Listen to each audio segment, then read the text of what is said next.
Hi friends, இன்றைக்கி சுட சுட வெங்காய போண்டா ஈவினிங் ஸ்நாக்ஸ்க்காக எப்படி செய்கிறதுன்னு பார்ப்போமா. அதுக்கு நான் இன்றைக்கி 2 பெரிய வெங்காயம் எடுத்திருக்கேன். அதை இந்த மாதிரி நீள நீளமாக கட் பண்ணிக்கோங்க. இப்போ இந்த வெங்காயத்தை ஒரு பவுலில் மாற்றிக்கலாம். மாற்றிட்டு இந்த மாதிரி நம்ம உதுத்து எடுத்துக்கலாம். ஒரு வெங்காயமாக தனித்தனியாக நிற்கும், மொத்தமாக ஒரே இடத்துல இருக்காமல் தனித்தனியாக இருக்கும்.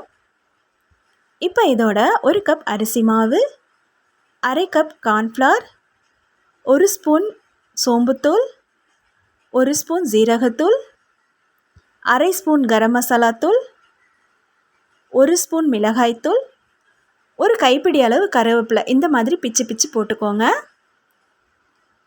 அரை ஸ்பூன் உப்பு. இப்போ அதோட 1 கப் அளவுக்கு கடலை மாவு. இது எல்லாமே சேர்த்து ஒரு தடவை நல்லா கலந்து விட்டுக்கோங்க. இப்போ இதோட கொஞ்சம் கொஞ்சமாக தண்ணி சேர்த்துக்கோங்க. நிறைய தண்ணி சேர்த்துக்கவும் வேண்டாம், அதே நேரத்தில் ரொம்ப கெட்டியாகவும் இருக்க வேண்டாம், கொஞ்சம் தளர்வாகவே இருக்கட்டும். கெட்டியாக இருந்துச்சுன்னா ரொம்ப ஹார்டாக இருக்கும், அதனால் கொஞ்சம் தளர்வாக இருக்கட்டும். இப்போ டேஸ்ட்டுக்காக 1 ஸ்பூன் அளவுக்கு இஞ்சி பூண்டு விழுது சேர்த்துட்டு நல்லா கலந்து விட்டுக்கலாம். மிதமான சூட்டில் இருக்கிற எண்ணெயில் கொஞ்சம் கொஞ்சமாக சேர்த்து பொரித்து எடுத்துக்கோங்க. நான் கொஞ்சமாக எண்ணெய் சேர்த்து பொரிக்கிறதுனால சின்ன சின்னதாக கிள்ளி கிள்ளி போட்டிருக்கேன். நீங்கள் நிறைய எண்ணெய் சேர்த்து பொரிக்கிறதா இருந்தால் கொஞ்சம் பெருசாகவே போட்டுக்கலாம். ஸ்டவ்வை மீடியம் ஃப்ளேம்லேயே வைங்க. ஹை ஃப்ளேமில் வச்சிங்கன்னா மேலே நல்லா செவந்து வந்துடும், உள்ளே வேகாமல் இருக்கும். அதே மாதிரி ரொம்ப லோ ஃப்ளேமில் இருந்தாலும் சுத்தமாக குக்கே ஆகாது, உள்ளே அந்த மாதிரி இருக்கும். ஸோ மீடியம் ஃப்ளேம்லேயே வச்சுக்கோங்க. 2 பக்கமும் திருப்பி திருப்பி போட்டால் சூப்பரான கிறிஸ்பியான வெங்காய போண்டா ரெடி ஆயிருச்சு.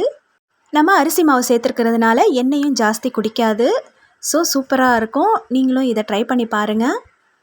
இந்த வீடியோ பிடிச்சிருந்தா ரெசிபி ஆஃப் பானுவை சப்ஸ்கிரைப் பண்ணிக்கோங்க. தேங்க்யூ.